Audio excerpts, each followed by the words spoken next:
Electrostatic 1, ध्यान से पहले सुन लो, इलेक्ट्रोस्टैटिक 1 और इलेक्ट्रोस्टैटिक 2।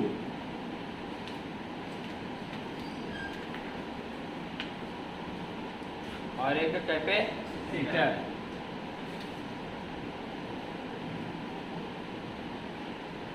यहाँ तक तो हम क्वेश्चन भी करवा चुके हैं सबका, जो जैसे पीडीएफ नहीं मिला है, पीडीएफ अपना वहाँ से लीजिए ऑफिस से। हम इस तरह पढ़ा चुके हैं इलेक्ट्रोस्टैटिक 1 और इलेक्ट्रोस्टैटिक 2। ऐसा क्वेश्चन जो दिए थे पीडीएफ में शुरुआत में दिए थे, हिंदी इंग्लिश दोनों मिला हुआ था, उसका इसका पूरा क्वेश्चन करवा दें, इसका भी करवा दें पूरा का, इसका भी नहीं करवाएं क्वेश्चन, इसका भी क्वेश्चन कराना बाकी है। तो कभी हम कभी थोड़ा सा देख लेते, सब बच्चा जब आ जाएगा तब इधर का करेंगे, एक बार रिपीट भी कर देंगे। आज हम स्टार्ट करने जा रहे हैं इलेक्ट्रिक करंट, इलेक्ट्रिक करंट विद्युत धारा।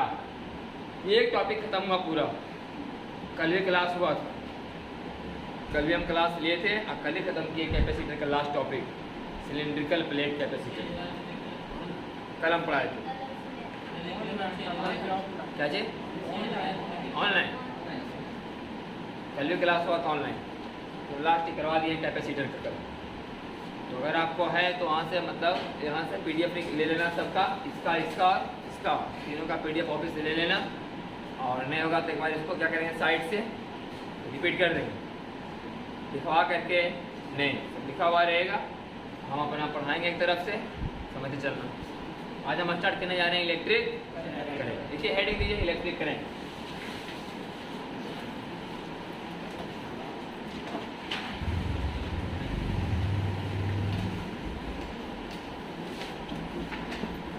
पहले के सब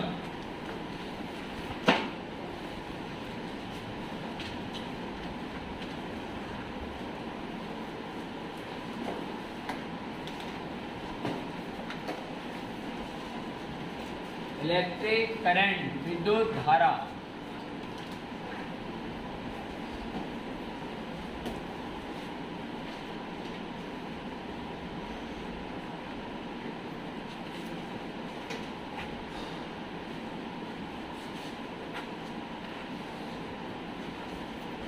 चलो सुनो सब, उसके बाद लिखना, ध्यान सुने सब पहले। अब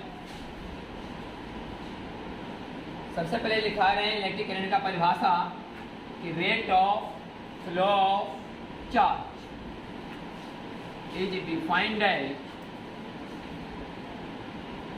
इलेक्ट्रिक करंट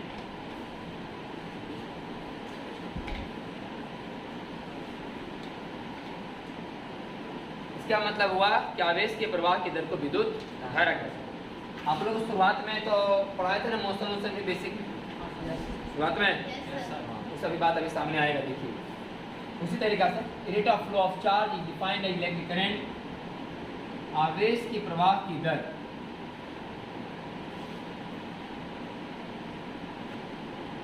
आवेश की प्रवाह की दर को विद्युत धारा कहते हैं। आप लोग पीछे जब मोशन चैप्टर पढ़ा थे ना बेसिक में, जब 11th का बेसिक पढ़ा रहे थे ट्वेल्थ स्टार्ट होने से पहले, तब आपको ये बात हम पढ़ाए होंगे कि एक होता है इंस्टेंटेनियस वेलोसिटी, एक होता है एवरेज वेलोसिटी। इसका फॉर्मूला लिखाते थे हम लोग ds/dt, और इसका फॉर्मूला लिखाते थे हम लोग total displacement by total time, है कि नहीं? ऐसा हम लोग पढ़ते थे। इसको बोलते थे औसत वेग, एवरेज वेलोसिटी, इसको बोलते थे तत्कालिक वेग, इंस्टेंटेनियस वेलोसिटी।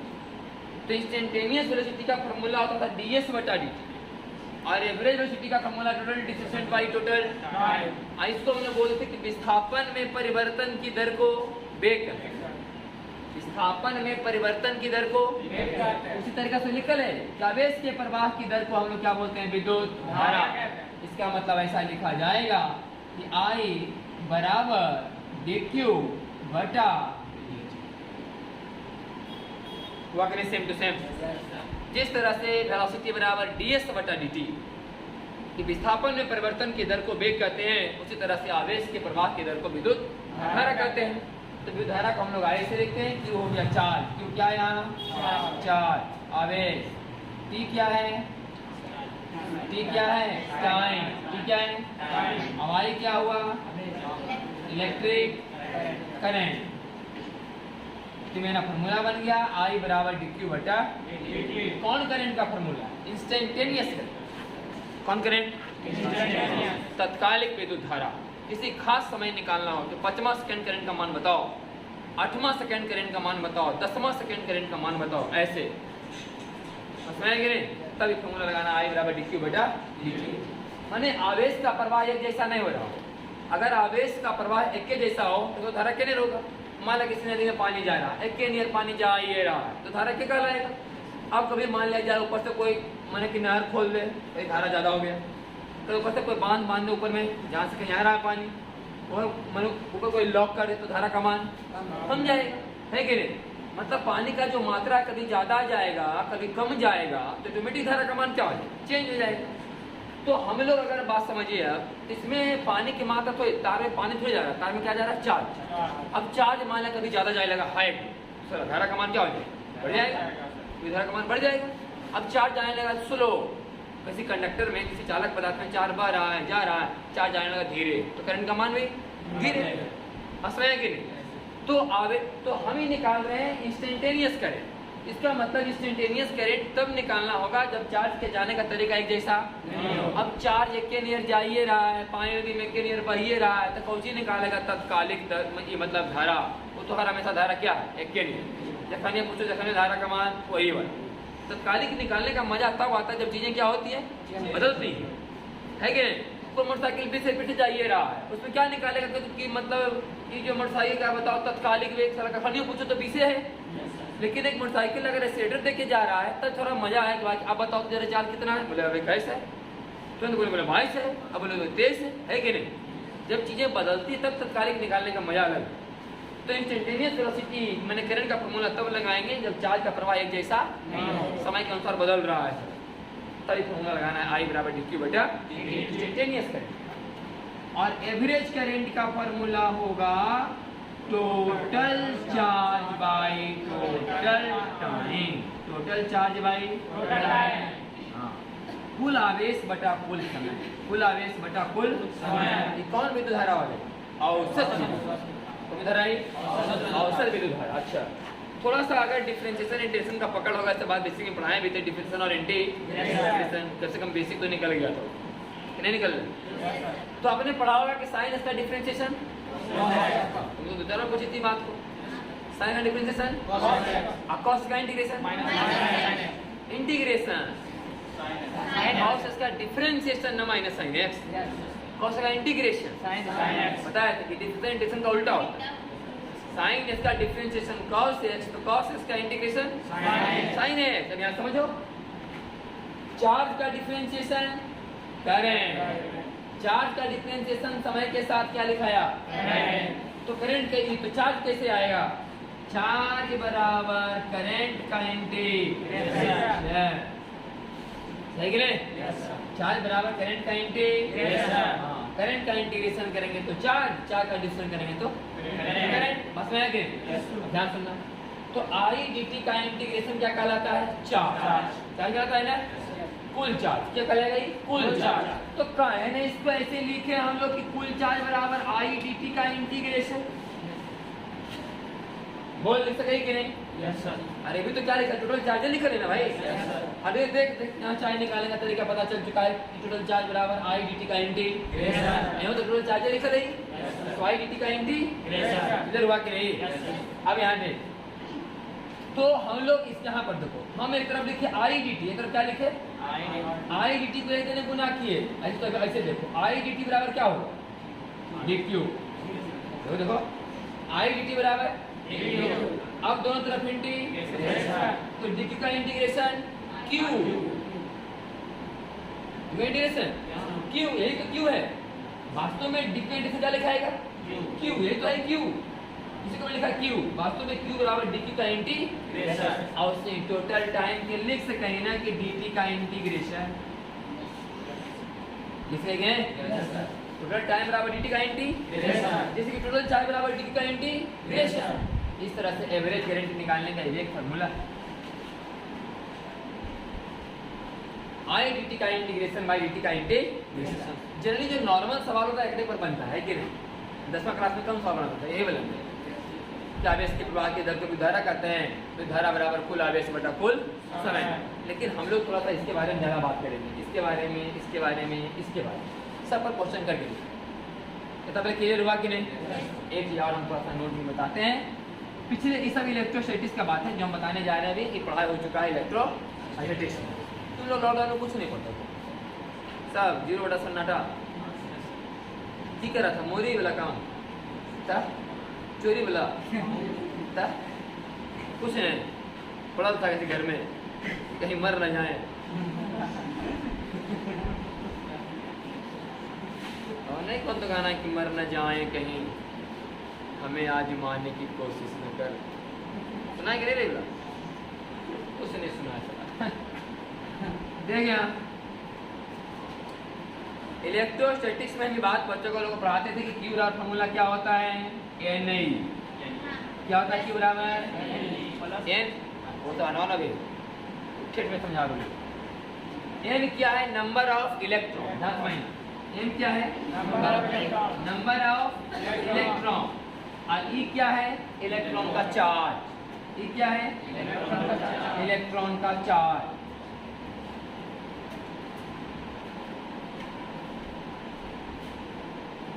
इलेक्ट्रॉन का charge, I number of electron. अब समझो, हम जो बोलते हैं ना कि किसी तार में करंट जा रहा है, चला करंट नहीं जा रहा है, चार्ज दौड़ रहा है, क्या जा रहा है, चार्ज। हाँ, हम बोलते हैं कि नदी में धारा, धारा नहीं जा रहा पानी, धारा जा रहा है, क्या कह रहा है, पानी के बहने के तरीका को हम लोग क्या बोल देते हैं, धारा, है कि नहीं। पानी का जो स्पीड है उसको धारा का नाम दे दिए। तो इसमें चार्ज दौड़ रहा है, चार्ज चूंकि दौड़ रहा है उसको हमने क्या नाम दे दिया, धारा। और समझ रहे हैं कि नहीं। तो कितना चार्ज दौड़ रहा है भाई, तो चार्ज कोई पार्टिकल है नहीं, चार्ज कोई पार्टिकल, चार्ज एक गुण है, चार्ज एक जो किसके अंदर में, इलेक्ट्रॉन के अंदर। चार्ज एक गुण है जो इलेक्ट्रॉन के अंदर में है, तो वही इलेक्ट्रॉन में दौड़ता था, मतलब कि चार्ज गया। वास्तव में खाली चार्ज नहीं गया, चार्ज के साथ साथ मास गया, मास। इलेक्ट्रॉन में चार्ज भी है आप, मास भी है, और हम द्रव्यमान भी है और आवेश भी। लेकिन हमको द्रव्यमान से कुछ मतलब है, तो हमको चार्ज से मतलब है उसके, उसमें दो गुण, लेकिन है चार्ज में दो गुण, मतलब इलेक्ट्रॉन में दो गुण है, चार्ज भी और मास। लेकिन हम लोग बोलते हैं कि चार्ज दौड़ा, वास्तव में चार्ज नहीं दौड़ा, इलेक्ट्रॉन दौड़ा। इलेक्ट्रॉन के अंदर में गुण है, तो क्या हो गया वो चार्ज। हम बोलते हैं कि चार्ज दौड़ रहा है, चार्ज को देखा उखा, इलेक्ट्रॉन का एक गुण है। जैसे हमारे अंदर में मास, हमारे मास का देखने गया है, हमारा उठे में तो थोड़ा थोड़ा महसूस होता है कि हाँ ग्राम वजन है, मास है, देख रहा है कि मास दिखाई देने की चीज़, महसूस कर, फीलिंग हो गया है कि हाँ हमारे अंदर में क्या है, मास। उसी तरीका से चार्ज के अंदर में गुण है, ये मतलब इलेक्ट्रॉन के अंदर में गुण है क्या, चार्ज। तो सुनो, पहले हम बोलते हैं कि चार्ज जा रहा है, मतलब इलेक्ट्रॉन जा रहे हैं। अब मान लिया 5 इलेक्ट्रॉन के लो, कितना इलेक्ट्रॉन गया, 5, तो कितना चार्ज गया, बोले 5 इलेक्ट्रॉन का चार्ज, बोल 10 इलेक्ट्रॉन गया तो कितना चार्ज गया, 10 इलेक्ट्रॉन का चार्ज। अब बात अलग है प्लस माइनस, जैसे कोई बच्चा बोलता है कि प्लस माइनस है, नहीं सही में हम लिखाते थे प्लस माइनस है, वो तब लिखाते थे ना जब कोई वस्तु उदासीन है, क्या है, न्यूट्रल बनी है, उदासीन। और ऐसे 20 इलेक्ट्रॉन खींच लेनी, कोई उदासीन वस्तु से तुम 20 इलेक्ट्रॉन क्या किया, खींच लिया। अब सला 20 इलेक्ट्रॉन कमी आ गए, तो बड़ी कैसा लेगा, देखे मैं प्लस है कि हर एक बड़ी उदासीन होते हैं, उसमें इलेक्ट्रॉन प्रोटॉन से क्या होती है, बराबर ना होती जी। कोई वस्तु उदासीन होता है, इसका मतलब उसमें इलेक्ट्रॉन प्रोटॉन की संख्या बराबर, 0 नहीं, संख्या है बराबर। और अब तक 20 इलेक्ट्रॉन खींच लिया, तो हम कौन ज़्यादा दिखेगा, प्रोटॉन। तो बोलते हैं बड़ी प्लस चार्ज हो, प्लस यानी लिखा जाओ इसे में कि एक मतलब उदासीन वस्तु से 20 इलेक्ट्रॉन खींच लिया, बताओ बड़ी पर कितना चार्ज, बोले plus n e, plus n e. Charge बात है नहीं है, लेकिन प्लस में बात सही है। अगर हम 20 इलेक्ट्रॉन डाल दिए तो माइनस है, तो बात क्या बात हो गया कि निकालेंगे तो प्लस ही, डालेंगे तो माइनस है, इसे उस बात छोड़ो। लेकिन चजमा का मात्रा तो इतनी है ना भाई, है कि नहीं, जो अमाउंट इतना ही है। अच्छा इसका चार्ज पता है कि नहीं, 10 के पावर माइनस, क्लियर ना। जल्दी से इसको लिखिए। अब सब प्रकार को सवाल करके दिखाते हैं कि नहीं, सब प्रकार को सवाल करा के दिखा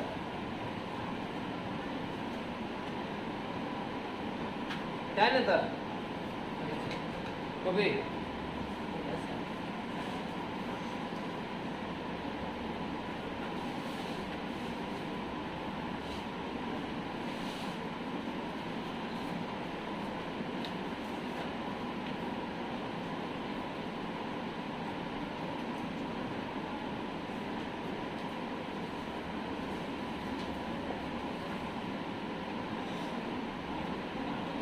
ध्यान सुनो आपका।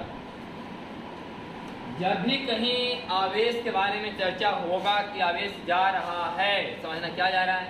इलेक्ट्रॉन।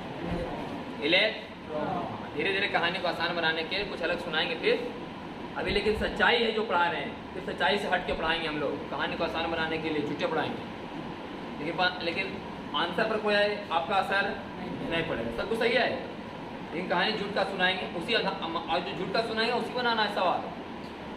समझने में आसान होगा, आंसर लाने में आसान होगा, सब करने में आसान होगा, लेकिन सच्चाई यही जो ये बता रहे हैं। जब कभी आवेश जा रहा है समझना इलेक्ट्रॉन जा रहा है, और कोई जा नहीं रहा, इलेक्ट्रॉन जा रहा है। तो सवाल देखो भाई, पहले सवाल है कि यदि Q बराबर 3t² + 6t + 5। अब देखो चार्ज स्थिर है, चला पहला सेकेंड पे बोले, अच्छा कोई बोले कि t बराबर 0 पर, t बराबर 0 पर कितना चार्ज जा किलो, बोले 5 किलो। नहीं, t बराबर 1 सेकेंड पे कितना जा रहा होगा, बोले 6 3 9 9 5 14 किलो। चार्ज जाने का तरीका जैसा नहीं, जैसे जैसे समय बीतता जाएगा चार्ज का मान और बढ़ता जाएगा। इस तरह से चार्ज फ्लो हो रहा है, इस ढंग से चार्ज क्या आ रहा है, फ्लो। तो करंट बात तो इसका मतलब बढ़ ही रहा हो। चार्जे बढ़ेगा, जब मैं चार्जे के जाएगा तरीका समय के हिसाब से बढ़ रहा है। पहला सेकंड कुछ और, दूसरा सेकंड कुछ और, तीसरा सेकंड कुछ और, समय बीतते जाएगा, चार्ज के बढ़ने का तरीका बढ़ता जाएगा। इसका मतलब ही करंट का मान क्या आ रहा है, बढ़ रहा है। तो आपसे पूछा गया find value of electric current, value of electric current. बोले कखने, तो बोला t बराबर 2 सेकेंड। उस समय करंट का मान बताओ जब समय कितना बीत रहा था, 2 सेकेंड। दूसरा सेकेंड जब चल रहा था तब 2 सेकेंड पर t बराबर जब 2 था, उस समय करंट का मान बताओ। तो चार्ज की चलने का तरीका चूंकि एक जैसा स्थिर तो है नहीं, हम लोग अपना फॉर्मूला लगाएंगे भाई कि I बराबर dq बटा dt, और चार्ज का डिफरेंशिएशन करेंगे। डिफरेंशिएशन मतलब किसका डिफरेंशिएशन, 3t² + 6t + 5 का differentiation with respect to time. सब आता है डिफरेंशिएशन, ये सब खा के बैठ गया। 3 दूना 6, फिर t² का t, छोटी का 5 का, कहानी खत्म। I बराबर 6t + 6। अब I का मान निकालना है कब, t बराबर 2 पर, 6 दूनी 12 6, इस समय 18 एम्पीयर करंट जा रहा है।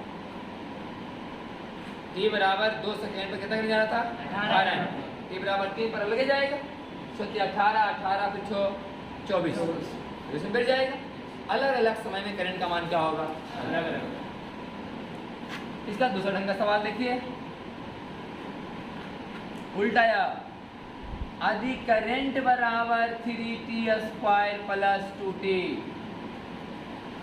करंट बराबर क्या लिखा हुआ है, 3t² + 2t।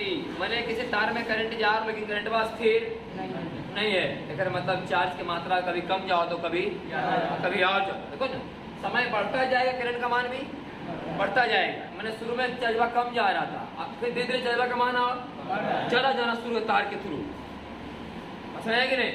तब पूछा कि बताएं तो अगर ऐसे जाते रहे तो 5 सेकंड में कितना चार्ज चल गया हो, सेकंड भाई 5 सेकंड में कितना चार्ज चल गया होगा जरा बताओ। सवाल वही, यदि I बराबर 3t² + कितना 2t, find charge flow in t बराबर 1 सेकेंड से t बराबर 4 सेकेंड। मैं 1 सेकेंड से लेके 4 सेकेंड के बीच में अगर देखा जाए तो कितना चार्ज गया होगा भाई, सही कि नहीं। 1 सेकंड से लेकर कहां तक में 4 सेकंड के बीच में कितना चार्ज गया होगा। तो हम लोग यहाँ पर बात कर लेंगे, यहाँ पर सोल्यूशन करते हैं। क्या भैया हमको क्या निकालना, क्या है चार्ज। तो चार्ज बराबर हम लोग लिखेंगे आई डी टी का एम्प्टी, बताए थे। ध्यान देना कहां से कहां तक, टी बराबर 1 से लेके टी बराबर 4, टी बराबर 1 से टी बराबर 4। तो आई का मान बोलो भाई 3t² plus 2t, 3t² plus 2t। अब बगल में क्या लिखाएगा, अकाइन टी 1 से लेकर के इंडेक्शन आता है कि नहीं। इंडेक्शन में क्या होता है, पावर में उतना से फिर 3t² का इंडेक्शन बोल 3t³/3, गलत की सही, 3t³ और 2t का बोल 2t²/2। और आपको बात का पता होगा कि जब इंटीग्रेशन हो जाता है तो लिमिट कहाँ चलाता है, दाएं तरफ। ये लिमिट 1 से 4 कहाँ चला जाएगा, और 3 से 3 कैंसिल और 2 से 2 एक बार टी का मान क्या रखाएगा, तो 4 चौका 16 चौका 64 नहीं बोले, और यहाँ 4 चौका 64 और 16 80 लिखो। और फिर जहाँ जहाँ टी है वहाँ क्या देंगे, तो 1 का क्यूब 1 है और 1 का स्क्वायर भी तो 2 आया, और दोनों के बीच में बराबर क्या कूलम। अब सवाल अगर इसमें ये पूछे कि बताओ कई इलेक्ट्रॉन गया होगा, पूछ सका कि नहीं, हमारा पता चल गया कि 1 सेकेंड से लेके 4 सेकेंड के बीच में कई कूलम चार्ज गया, 78 कूलम चार्ज गया। अब सवाल यह है कि बताओ कि 78 कूलम चार्ज गया तो 78 कूलम चार्ज जाने में कई इलेक्ट्रॉन को जाना पड़ा होगा, क्योंकि 4 इलेक्ट्रॉन के अंदर है ना भाई, 4 इलेक्ट्रॉन के अंदर है। तो सवाल यह है कि बताओ कई इलेक्ट्रॉन गया 78 कूलम में। अब यहाँ से सवाल ऐसे सॉल्व होगा, ध्यान से देखिएगा। यहाँ सॉल्व कर रहे हैं कि चूंकि हम जानते हैं फार्मूला Q बराबर क्या होता है, Na, तो N बराबर क्या हो जाएगा, Q/A। तो निकलेगा नंबर ऑफ इलेक्ट्रॉन। तो Q का मान कितना आया, 78 नहीं ले, आओ E के मान बोलो 1.6 गुना 10 के पावर -20। बाकी तो भाई अब गुना भाग का खेला है कि नहीं, जो भी आएगा वही संख्या के रूप में लिखना है, इसमें कोई मात्र कुत्र वाली बात नहीं। जो भी कैलकुलेशन करने के बाद आएगा उतना इलेक्ट्रॉन को गुजरना पड़ा होगा, तब जाकर के पूरा किया होगा। कई कूलम चार्ज, 78 कूलम चार्ज। कौन के लिए लिखो बताएं था।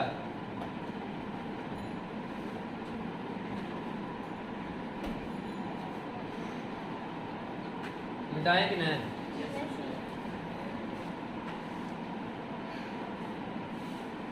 एक और सवाल देखिए।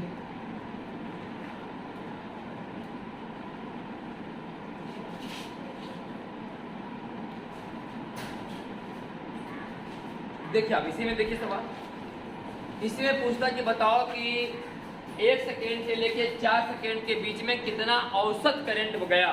ध्यान सुनिए सवाल है मेरा, अलग सवाल नहीं करवा, इसी में पूछता कि 1 सेकेंड से लेकर के 4 सेकेंड के बीच में कई सेकेंड गुजरा, 3 सेकेंड। 1 सेकेंड से लेकर के 4 सेकेंड के बीच में कई सेकेंड गुजरा।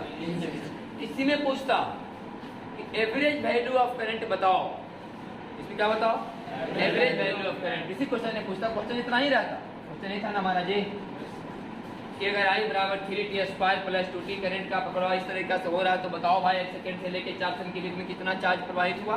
हमने निकाला कि 70 कूलम चार्ज प्रवाहित हुआ। फिर हमने निकाला कि 70 कूलम चार्ज को मतलब जाने के लिए कई इलेक्ट्रॉन को जाना पड़ा होगा, क्योंकि जब तो इलेक्ट्रॉन का अंदर है ना, चार्ज कहाँ है इलेक्ट्रॉन के, वास्तव में चार्ज थोड़े जा रहा होगा, जा रहा कौन, इलेक्ट्रॉन। तो बताओ अब 78 कूलम के लिए कई इलेक्ट्रॉन चाहिए, तो निकाल दे कई इलेक्ट्रॉन चाहिए, क्योंकि एक इलेक्ट्रॉन हटता है इधर से उधर, कितना चार्ज ट्रांसफर होता है, उतना है कि नहीं। कितना कूलम चार्ज ट्रांसफर होने के लिए कितना इलेक्ट्रॉन का हमें चाहिए भाई, उतना बटे क्लियर हुआ ये बात। बैठिए, अब हम सवाल इसी में से बोल रहे हैं कि करंट का एवरेज वैल्यू बताओ। करंट का एवरेज वैल्यू बताइए। t बराबर 1 सेकेंड से लेकर के t बराबर 4 सेकेंड तक। क्वेश्चन कितना आसान हो गया, देख लो यहाँ एवरेज वैल्यू ऑफ करंट बराबर कितना देरी में कितना कूलम्ब चार्ज गया था, कितना देरी में 3 सेकेंड में, 4 सेकेंड में 3 सेकेंड, 1 सेकेंड से लेके 4 सेकेंड देरी में 3 सेकेंड में गुजरा। तो अब बोलो काटो यहाँ, 3 दूनी 6, 3 छक 18, क्या एम्पियर 26 हुआ कि नहीं। आसान सवाल था, तुम क्या आधा कर चुके थे हम लोग। अगर क्वेश्चन इतने रहता और ई आपको खाली देता तभी बिना निकाले पड़ता कि नहीं, ई बिना निकाले आंसर आने वाला नहीं। तो आखिर ई क्या निकला, ये निकला आई डी टी का इन टी।